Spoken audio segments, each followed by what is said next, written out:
Islam adalah dinul hadarah. Islam, the religion of progress, agama yang berkemajuan. Ada 3 aspek dari Islam sebagai agama yang progresif. Yang pertama, dari kandungan ajaran Islam dalam Al-Quran dan Sunnah Nabi, ada banyak pesan-pesan Al-Quran, pesan-pesan Islam yang mengajarkan manusia untuk berpikiran maju, berpikiran progresif. Wahyu pertama adalah Iqra, mengajarkan manusia untuk membaca dalam makna yang luas, eksplorasi, studi, riset, dan memikirkan berbagai hal ciptaan Tuhan. Bukan tentang sholat, tetapi justru tentang membaca. Dalam Al-Quran juga terdapat banyak pesan Tuhan untuk berpikir, menggunakan akal pikiran, baik dalam bentuk pertanyaan maupun perintah. Bahkan disebutkan mereka yang tidak mau berpikir diibaratkan sebagai kadzdzabah, binatang melata, seperti animals, seperti binatang. Betapa radikalnya Islam mengajarkan manusia untuk berpikir. Islam juga mengajarkan manusia untuk menjadi pelaku perubahan, actor of social change, bahwa manusia tidak akan berubah kecuali dirinya sendiri yang mengubahnya. Banyak sekali kalau kita elaborasi dari nilai-nilai Islam yang mengajarkan manusia untuk berpikiran progresif, berpikiran maju. Bahkan manusia dalam Islam itu selain disuruh untuk beribadah kepadanya, menjadi ibadullah, menjadi abdullah. Jadi kalau ada nama Abdullah, itu artinya manusia sebagai hamba Allah yang selalu beribadah kepadanya. Tetapi Islam juga menjadikan manusia menjadi khalifatu fil ardh, menjadi orang yang mengelola kehidupan, orang yang memakmurkan bumi dan semesta kehidupan. Jadi Islam dalam dasarnya, pada basicnya, secara genuine mengandung nilai-nilai progresif tentang kehidupan. Yang kedua, dari aspek sejarah, secara historis dan sosiologis, Nabi akhir zaman Muhammad SAW, di mana nama Muhammadiyah dikaitkan dengannya, Muhammadiyah, pengikut Nabi Muhammad, itu Nabi yang membangun peradaban, mengubah masyarakat Arab yang jahiliyah, yang punya tradisi terbelakang, undeveloped, menjadi masyarakat yang berkeadaban, menjadi masyarakat yang civilized. Sehingga simbolnya adalah kota Yasrib sebagai sebuah dusun, sebuah kampung, itu berubah menjadi Al-Madinah Al-Munawwarah, menjadi city of civilization, menjadi kota peradaban. Indikatornya banyak. Sejak Islam datang, masyarakat Arab menjadi masyarakat yang civilized, menjadi tahu bagaimana dia berbuat benar, berbuat baik, dan berbuat pantas. Ada morality. Biasanya mereka kalau ada persoalan menyelesaikan masalah dengan kekerasan. Tetapi Islam datang menawarkan jalan resolusi konflik yang rasional dan berkeadaban. Ketika bangsa Arab merendahkan kaum perempuan, Islam datang mengangkat harkat martabat perempuan menjadi sederajat, equal dengan laki-laki. Bahwa laki-laki dan perempuan sama martabatnya di hadapan Islam. Yang satu tidak ada yang rendah dari yang lain. Ini satu contoh dari secara sosiologis dan historis Islam telah membentuk peradaban. Itulah yang kita sebut Islam sebagai dinul hadirah, the religion of civilization. Dan selama 6 abad lamanya Islam menjadi agama yang membawa kemajuan peradaban umat manusia yang kosmopolit. Sehingga itulah yang disebut dengan era the Renaissance of Islam. Dari dua fakta ini, dari segi ajaran maupun dari segi historis, maka kita sampai pada kesimpulan bahwa Islam sebagai agama berkemajuan. Karena itu, dalam pandangan Muhammadiyah, inilah Islam yang kompatibel dengan kehidupan masyarakat modern dimanapun. Sehingga orang Islam, baik individu maupun kolektif, dia bisa hidup di negara manapun, dengan culture apapun, sejauh masyarakat dan negara itu menjunjung nilai-nilai peradaban, maka disitulah umat Islam akan berpijak di bumi kemajuan itu. Itu pandangan pertama dari kami, kenapa Muhammadiyah mengusung tema Islam berkemajuan. Dalam kelahiran Muhammadiyah juga kita memberi contoh, ini yang ketiga. Muhammadiyah menjadi example atau eksemplar sekaligus bahwa Muhammadiyah satu-satunya Islamic movement yang melakukan transformasi atau perubahan masyarakat dari tradisional menjadi masyarakat modern. Sejak tadi berdiri tahun 1912 oleh Kiai Haji Ahmad Dahlan. Masyarakat yang tidak punya tradisi literasi menjadi masyarakat yang punya tradisi iqra, tradisi literasi, tradisi membaca, menulis, itulah yang dirintis oleh Muhammadiyah.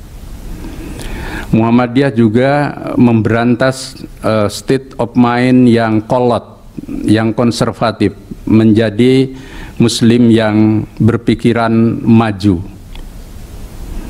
berpikir rasional, berpikir objektif.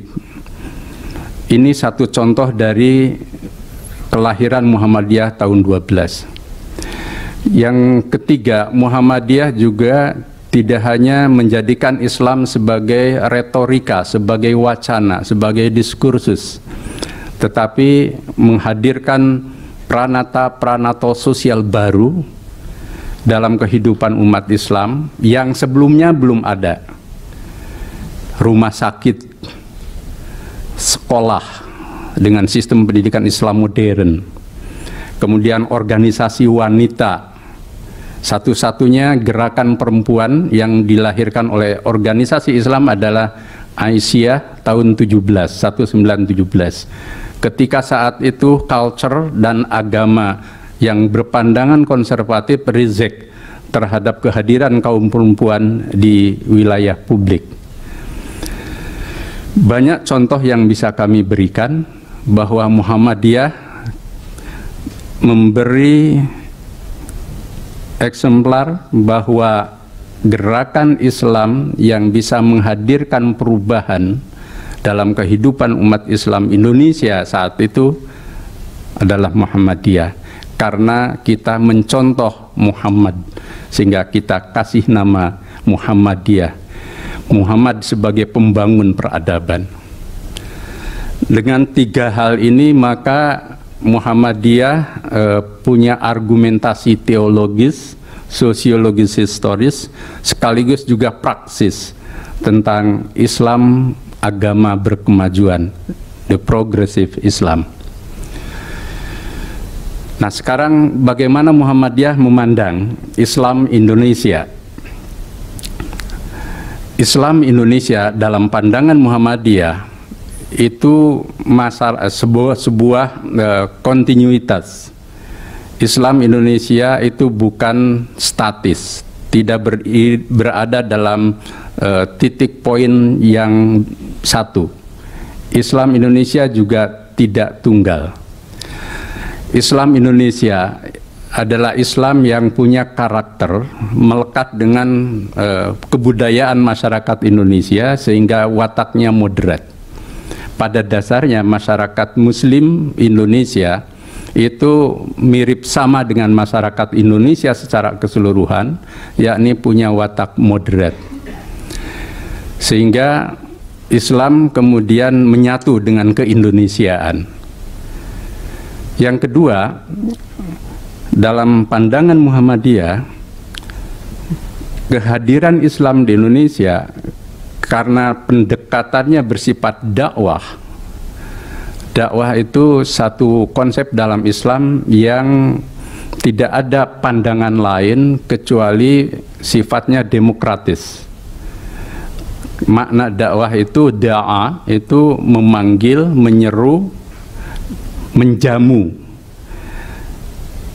Intinya dakwah itu pendekatan yang sangat lentur, fleksibel. Tidak ada pemaksaan dalam dakwah. Nah, pendekatan dakwah yang seperti inilah yang melahirkan Muslim Indonesia yang majority di Indonesia, sehingga kemudian menjadi negara dengan penduduk Muslim terbesar di muka bumi.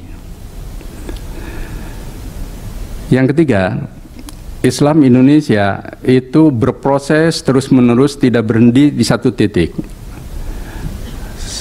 Sebelum abad ke-19,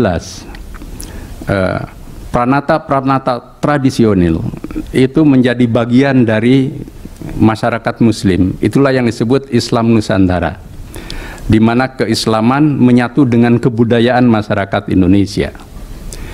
Tetapi sejak 1900 bersamaan dengan munculnya pikiran-pikiran modern yang dibawa oleh generasi Muslim yang belajar pemikiran-pemikiran modernisasi, termasuk Abduh belajar modernisasi, lalu melahirkan gerakan Islam modern.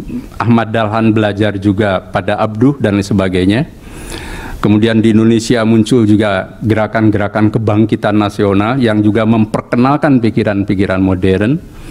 Di situ ada Cokro Aminoto, kemudian ada Agus Salim, ada Soekarno juga yang belajar tentang nilai-nilai modern tanpa belajar di Barat, berbeda dengan Muhammad Hatta.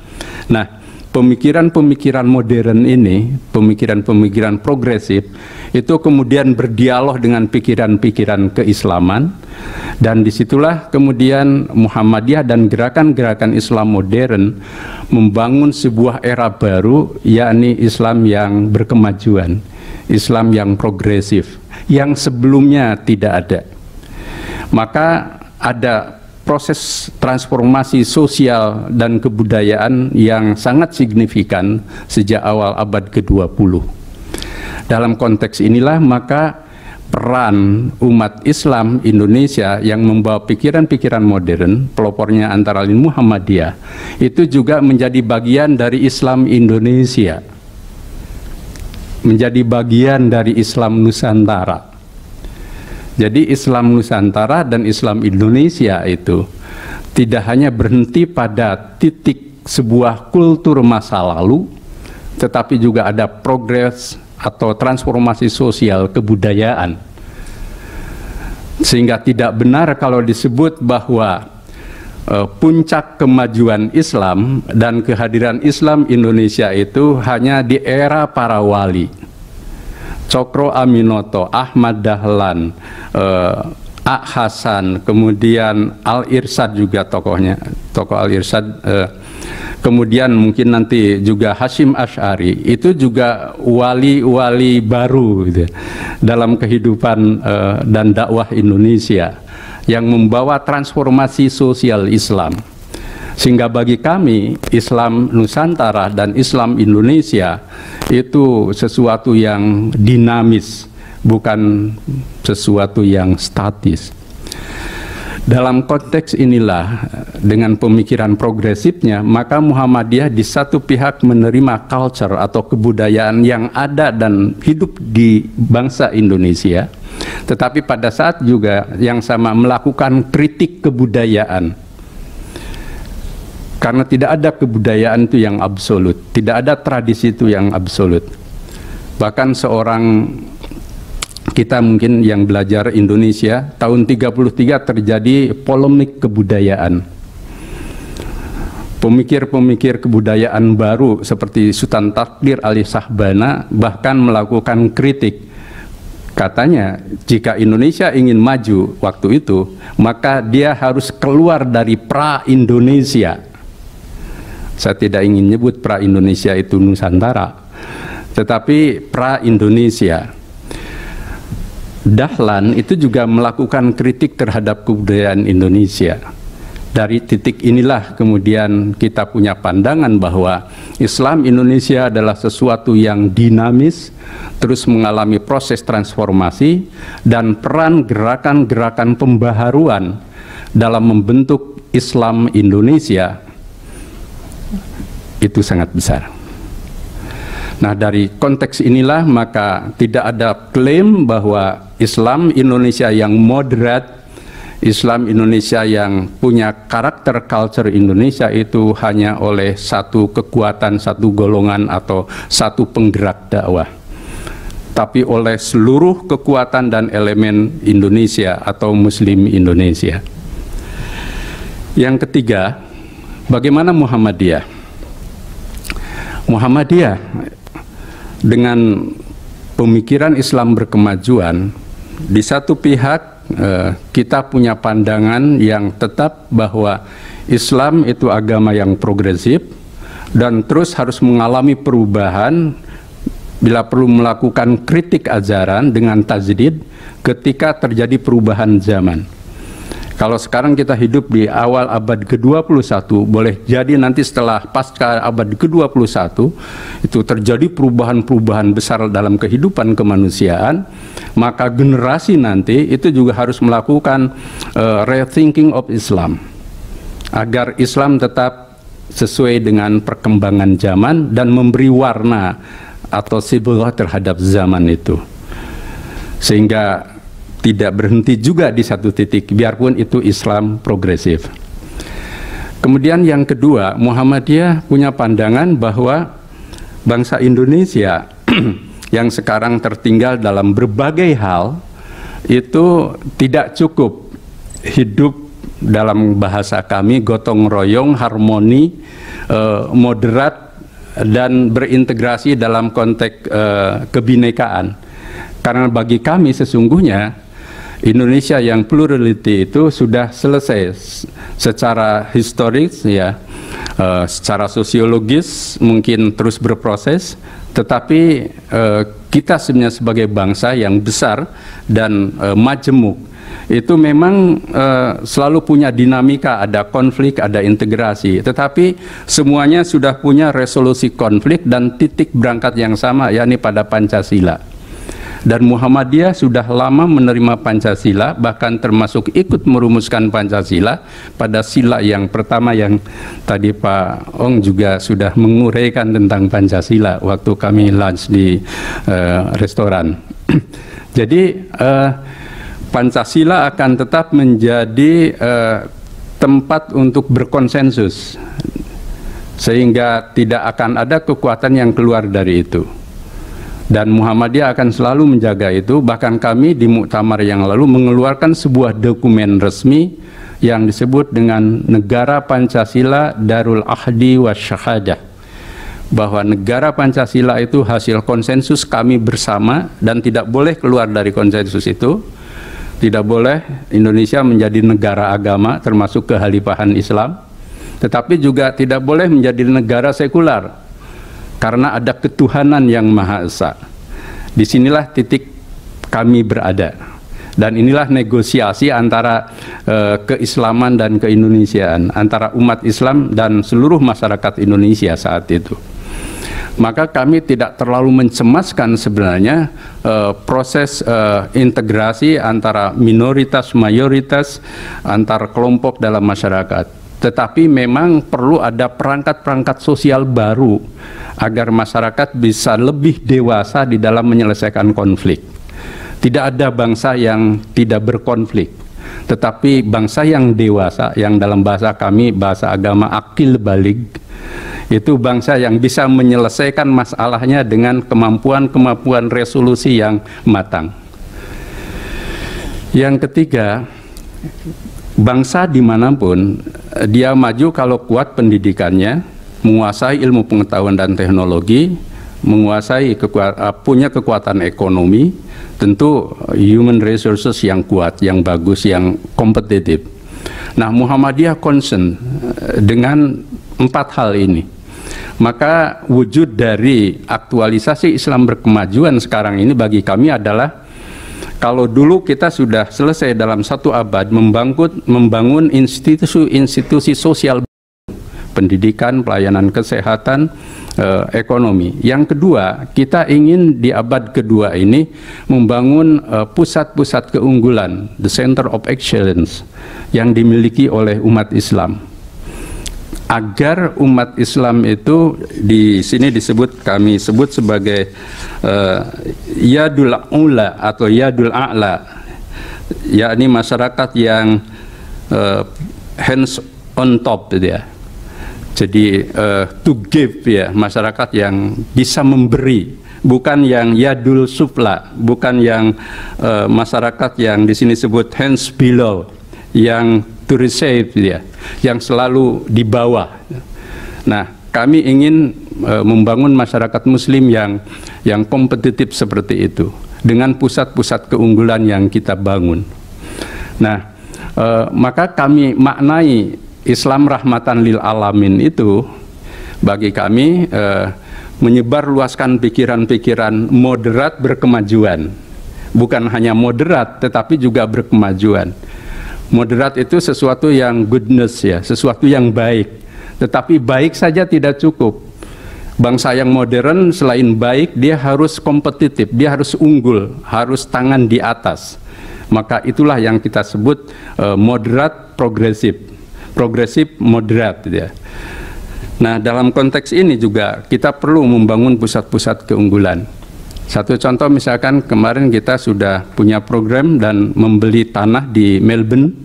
Kita bangun Islamic School di Melbourne. Kita bangun pusat dakwah di Kairo. Bentar lagi kita akan bikin university di Malaysia. Nanti mungkin Pak Dubes di Singapura ya. Untuk apa? Untuk agar umat Islam yang mayoritas di Indonesia terutama itu bisa punya keunggulan. Kalau masyarakat itu punya keunggulan, punya sesuatu yang lebih, dia tidak akan gampang marah. Dia tidak akan gampang kekanak-kanakan karena dia punya sesuatu. Jadi kalau masih ada kelompok yang suka marah itu biasanya karena termarginalisasi kan dalam sosial, ekonomi, dan kebudayaan. Sehingga kondisinya seperti itu, tersulut sedikit marah. Nah, kami punya contoh, Muhammadiyah dimanapun itu belum pernah melakukan tindakan-tindakan kekerasan dalam menyelesaikan masalah. Bahkan kami sering jadi korban. Di Aceh, ini satu contoh saja, masjid kami dibakar oleh sesama Muslim yang mengaku aswaja atau tradisional. Dan isu yang diangkat adalah Muhammadiyah Wahabi. Padahal Muhammadiyah bukan Wahabi. Tetapi kami juga berpandangan Wahabi di Indonesia itu kan tidak merusak. Jadi kalau memang Wahabi itu bertentangan dengan hukum dan keagamaan, baru itu menjadi tindakan hukum. Perbedaan paham biasa. Tetapi kami paham juga bahwa tindakan-tindakan kekerasan itu dilakukan oleh kelompok sosial yang masih belum akil balik, kira-kira itu. Nah, disitulah yang dewasa harus paham. Nah, dengan contoh ini maka membangun pusat-pusat keunggulan menjadi sangat penting. Saya pikir Singapura menjadi bangsa yang seperti ini juga karena maju. Dan kenapa maju? Karena state of mind-nya sejak awal dibangun untuk maju. Dan satu diantaranya adalah etos kerja. Kami bertemu dengan Wakil Perdana Menteri di Jakarta. Lalu kita ngobrol, lalu sampai pada kesimpulan, ada kesamaan pandangan antara bangsa Singapura dengan Muhammadiyah. Rasional, objektif, menegakkan sistem, dan berorientasi pada kerja. Kita ingat Pak Lee Kuan Yew pada awal setelah tahun 65 kan, dia bilang kita bangsa Singapura tidak punya apa-apa, tidak punya kekayaan alam seperti Indonesia, maka modalnya adalah please do it and do it well, kan begitu. Kita kerja dan kerja yang terbaik. Nah, Muhammadiyah juga sama, etosnya adalah sedikit bicara, banyak bekerja. Jadi Muhammadiyah sudah bisa kompatibel lah dengan Singapura itu. Sedikit bicara, banyak bekerja. Supaya saya tidak banyak bicara, saya akhiri. Terima kasih. Assalamualaikum warahmatullahi wabarakatuh.